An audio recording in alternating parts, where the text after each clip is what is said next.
I'm about to show you how to administer a Walgreens COVID-19 test kit. Note, I am not a healthcare professional. I'm just an ordinary citizen. My source of info for this is the manual that came with the kit, and I've already used this kit once yesterday. First, you need to wash your hands. It also recommends that you use gloves as you do this test, and that's what I'm going to do here. Unpack everything and grab a tube. My kit came with two, but as I mentioned, I used one yesterday. Remove the cap and place the tube in this hole here.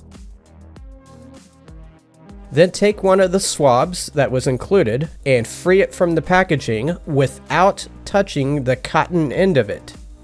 Now you need to use that to swab the inside of your nose, but wait until I tell you to do it. It says go inside the nose between a ½ inch to 3/4 of an inch.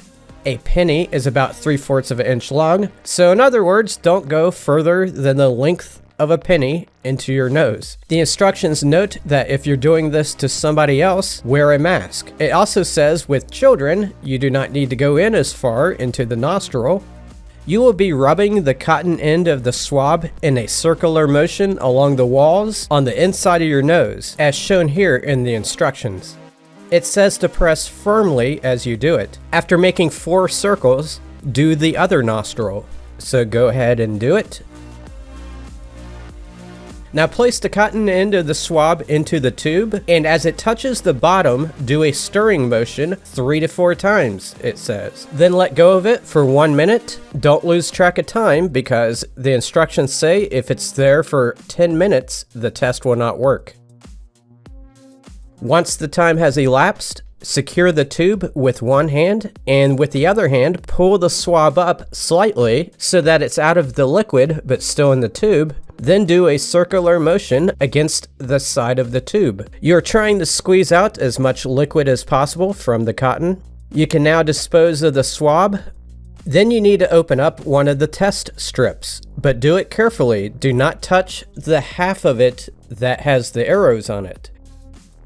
Stick that side with the arrows into the tube and let it sit there for 10 minutes. It's important to keep track of that 10 minutes. The instructions say if you accidentally go all the way to 15, the result might be inaccurate.